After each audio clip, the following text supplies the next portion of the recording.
अशात हसते ठाव ठिकाण माझा पुसते मीच मला मग शोधत बसते बोल मला तू हळुवार काही सांग भले तू माझा नाही कलियुगातली मी मीराबाई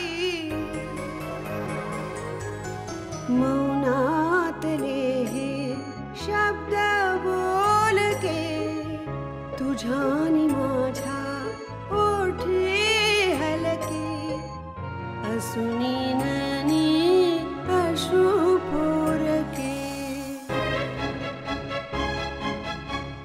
क्षणात आता सरतील लाटा पक्षी घराच्या धरतील वाटा देईल हात तुझी अस्मिता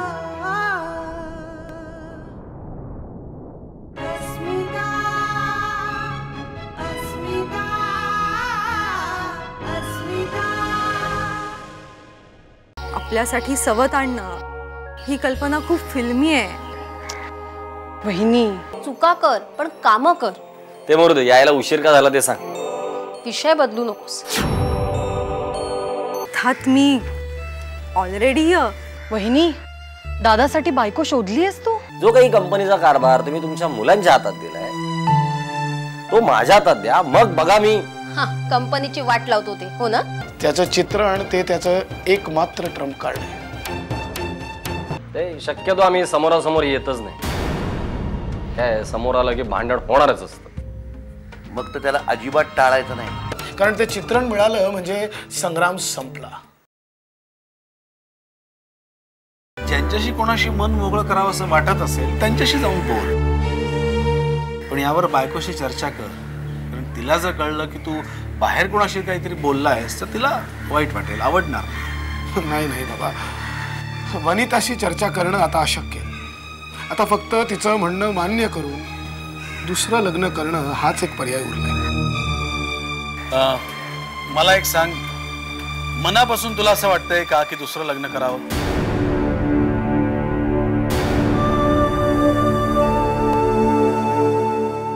बाबा इमोशनल होऊ नकोस. तिला काय वाटतंय ते तिने सांगितलं.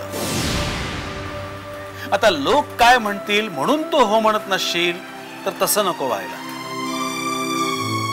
तू तुझ्या मनाचा कौल घे, कुठल्याही दबावाला बळी पडू नकोस. बाबा तुम्हाला काय वाटतं? मला काय वाटतं हे महत्वाचं आहे का? हो, म्हणजे काहीतरी महत्वाचं बोलायचंय म्हणूनच थांबवलेत ना तुम्ही? ते तुम्हाला अस्वस्थ वाटत होतास म्हणून.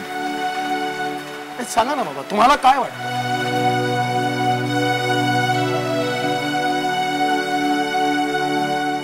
वनिताचं म्हणणं मला पटत नाही. बरोबर आहे बाबा, मलाही पटत नाहीये, पण ती मूर्ख ऐकायलाच तयार नाही. काय म्हणते माहितीये, माझ्यामुळे तू का निपुत्रिक राहतोयस? आधीसारखं तुला पण बाप व्हावंसं नाही वाटत आहे का? मुलानं बाबा बाबा म्हणावं असं वाटत नाही का? हेच चालू आहे.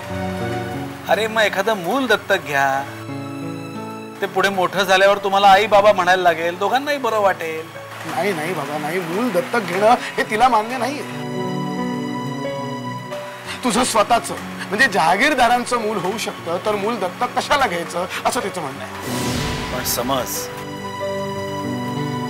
तिची कोण नवीन बाई घरात येईल, तिला मूल झाल्यावर तिने वनिताला हाताला धरून बाहेर काढलं की ही बाई मला घरात नको, तर तिनं सांगण्याच्या आधीच मी निघून जाईन, आनंदाने जाईन. जायच्या आधी तिचे डोहाळे पुरले, बाळंतपण करीन, मुलाला डोळे भरून पाहीन आणि मग शांतपणे निघून जाईन. बोला बाबा. तर असं म्हटल्यावर कोणी काय आर्ग्युमेंट करणार? खरं सांगू ना तर बाबा आता डोकं फिरायची वेळ आली. हॅव पेशन्स बेटा, हॅव पेशन्स. तिच्या डोक्यातून हे घोळ कसं काढायचं ते मी बघतो. तू एक काम कर, आता बाहेर न जाता रूम मध्ये जा, बोल तिच्याशी. काही बाई सांगून वेळ मारून नाही. अर्थात तिने विषय काढला तर म्हणावं माईला मुली पाहायला सांगितलंय.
ताई, ए अगं अशी का झोपलीस तू? हमेशा काय झोप लागली होती ग मला, कशाला उठवलंस? अगं इथे बेडवर झोप ना, अशी का झोपतेस इकडे? सुहास उगाचच काहीही कारण नसताना भांडून गेलाय बाहेर आणि पडलाय हॉलमध्ये डाराडूर. परत भांडला तुम्ही आता? काही कारण लागतं का? अख्ख्या जगात त्यालाच अक्कल दिली असं त्याला वाटतं. बाकीचे सगळे बिनडोक मूर्ख.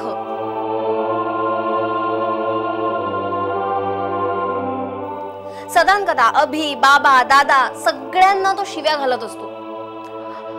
आता तू त्याला समजावून सांग, हेच सांगायला आले होते मी इकडे. आणि इथे आले तर तू जशी बसलीस इकडे. मला एक कळत नाही त्याचा नेमका प्रॉब्लेम काय आहे ग? अभिदादाला आणि अधिदादाला शिव्या घालून नेमकं काय मिळतं त्याला?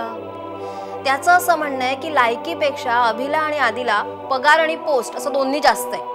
आता तो जहागीरदार आहे हा त्याचा दोष आहे का? त्यांच्या नशिबाने त्यांना सगळं आयतं मिळतंय म्हणून उपभोगतायत ते. जहागीरदारांचा जावई आहे ना मी, थोरला जावई. त्यांची मुलं चैनीत राहताय तर मी किंवा माझ्या बायकोने का असं भिकाऱ्यासारखं राहायचं?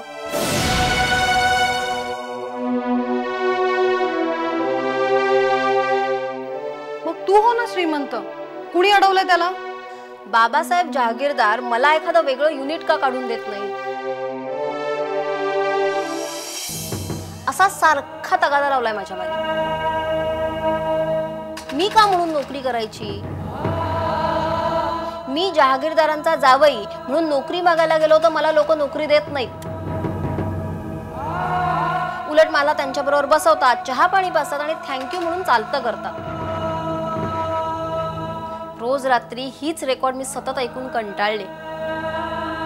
हे झालं की बाबा, अभिदादा आणि आदी यांना शिव्या घालायच्या. वैताग आलाय मला या सगळ्याचा. सॉलिड कॅरेक्टर आहे तुझा नवरा. त्याचा भूतकाळ खणून काढला ना तर चांगल्या इंटरेस्टिंग गोष्टी कळतील आपल्याला. त्याचाही इंटरव्ह्यू घ्यायला यायचंय मला एकदा. सांग त्याला. आणि त्याला एक सांग की जहागीरदारांना शिव्या घालून काही मिळणार नाही त्याला. कारण जहागीरदारांना शिव्या खायची सवय झाली. काही फरक पडत नाही आम्हाला. वाईट वाटत नाही, दुःख होत नाही की काही नाही. मुळात ना असल्या गोष्टी कानावर येतच नाही आमच्या. आणि हो, एखादी चांगली आयडिया लावायला सांग त्याला आता. चला आता माझी झोप तू उडवलीस, जाऊया आपण हॉलमध्ये आणि त्याचीही झोप उडवूया. चला.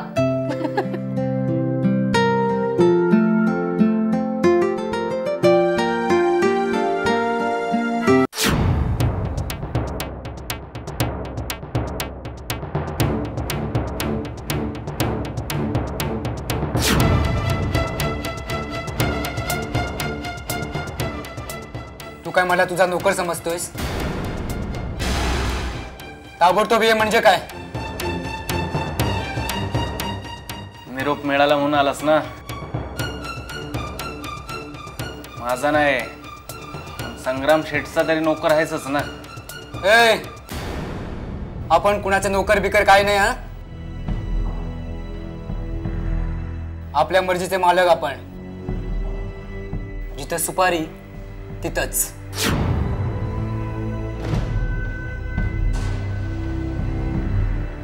सुपारी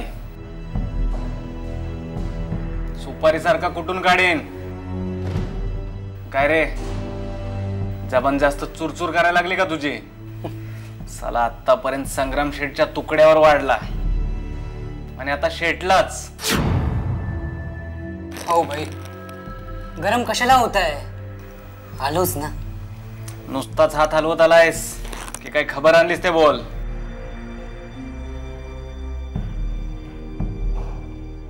खबर आहे, पण पैसे पाहिजेत.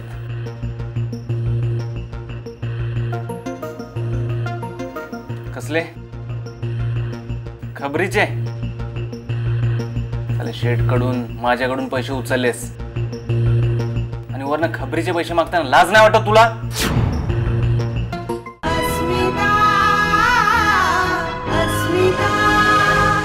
आणि वरनं खबरीचे पैसे मागताना लाज नाही वाटत तुला? बोल, खबर काय आणलीस ते बोल. दुसरं लग्न. कोण करतंय? वनिता मॅडम? नाही यार, वनिता मॅडमनी अभिषेकला सांगितलंय दुसरं लग्न करायला. ऐसे कैसे शादी हो सकती हो? वो पुलिस वाला बता रहा था कायदे से गुन्हा है ये. साला पोलिसांना कशाला सांगितलंस?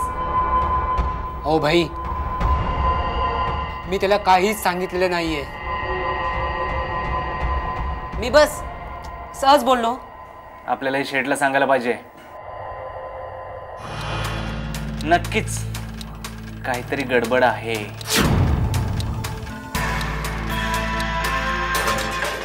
शेठ कधी येणार आहे? तुला कोणी सांगितलं? शेठ बाहेर गेलेत.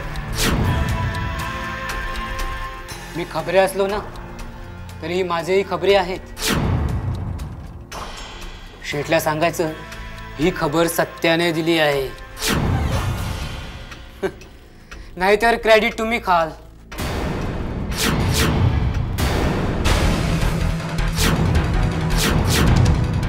जास्तच बोलायला लागलायस. एक देण ठेवून चाल. पतली गालीचा निकाल. नाकाबंदी चालू आहे. नेक्स्ट.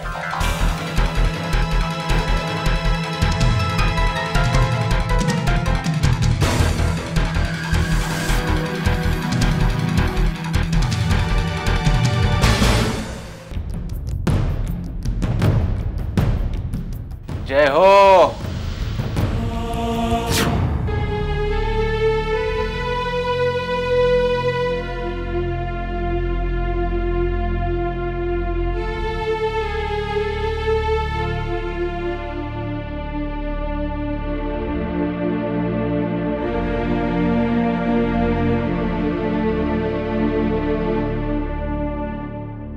भाऊजींची वाट बघतेस?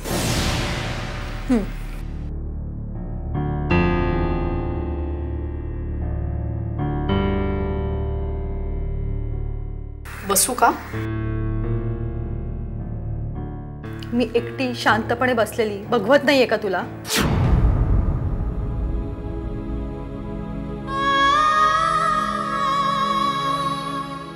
ठीक आहे. सॉरी. तेजू, काम होतं.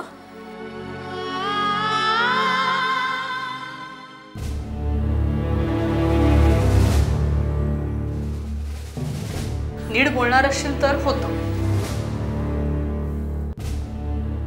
नीट विचारणार असशील तर मीही नीट बोलेन.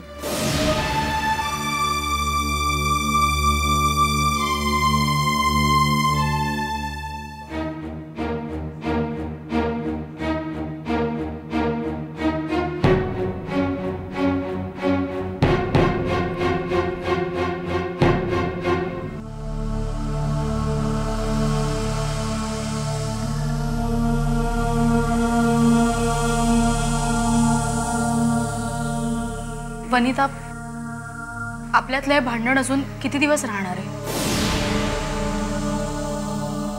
ते तर आता काळच ठरवेल. ठीक आहे, माझ्या हातून चूक झाली, मला माफ कर असं मी अनेक वेळा सांगितलंय तुला.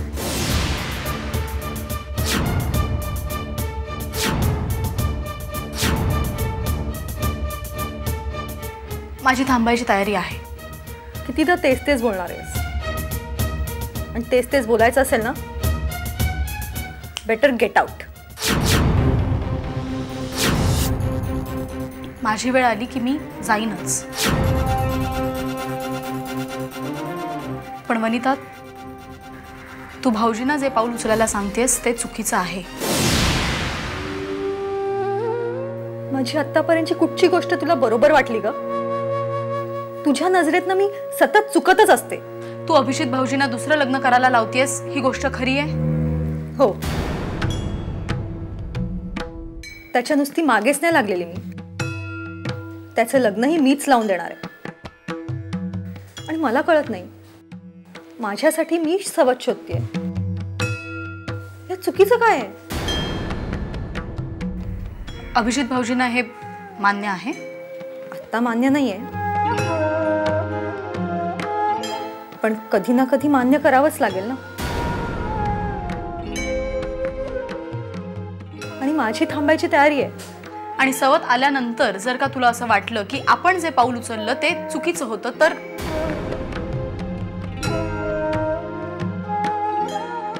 तेव्हा काय करणार आहेस? तिघांच्याही आयुष्याची ती वेळच मी येऊन देणार नाही. बाळ होणार हे कन्फर्म झाल्यानंतरच मी तिचे डोहाळे पुरवणार. बारसं करणार बाळाचं, आणि मग तिघांनाही सोडून मी निघून जाणार. अगं पण एवढा अट्टहास कशासाठी?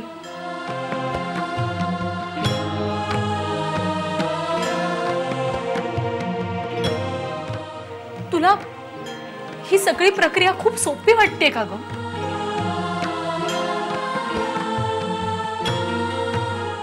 या सगळ्यामध्ये तुझा हक्काचा नवरा ना, तो तुझ्यापासून दूर जाणार आहे. माझ्यासारख्या पत्नीच्या मोहात त्याने अडकू नये म्हणून तर हे सगळं करते मी.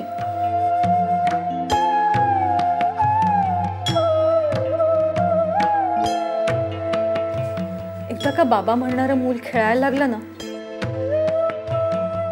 की मग अभिला कळेल I was always right.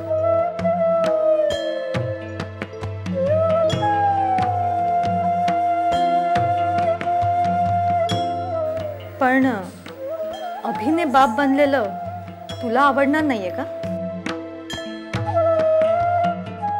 Vanita, मला तू आई झालेलं बघायचंय.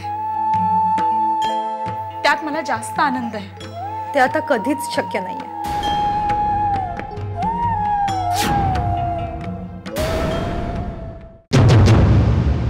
दुसरं कुठलं तरी मूल दत्तक घ्यायचं आणि त्याला जहागीरदारांचं म्हणायचं. सुहास, तू अरे जहागीरदार कुटुंबाचा एक मेंबर आहेस. जहागीरदार मानत नाही त्याचं काय? पण ती म्हणाली की अभिजित भाऊजींचं लग्न झाल्यानंतर तुझ्या बाबांना मी आयुष्यभर नडणार. माझ्यावर आणि अभिवर हल्ला करणारा सापडला का? माझा काय संबंध? तशी त्याच्या पंटरवरती आमची नजर आहे. फिरत असतं तुमच्या बंगल्यावर. एक तर तू त्याच्याशी लग्न करून फसलीस, आता दुसऱ्या मुलीचं आयुष्य कशाला बरबाद करतेस? जळता जळता एक ज्योती अंधाराला सांगत होती, होती सच्ची माझी प्रीती. क्षणात आता सरतील लाटा, पक्षी घराच्या धरतील वाटा. देईल हात तुझी अस्मिता,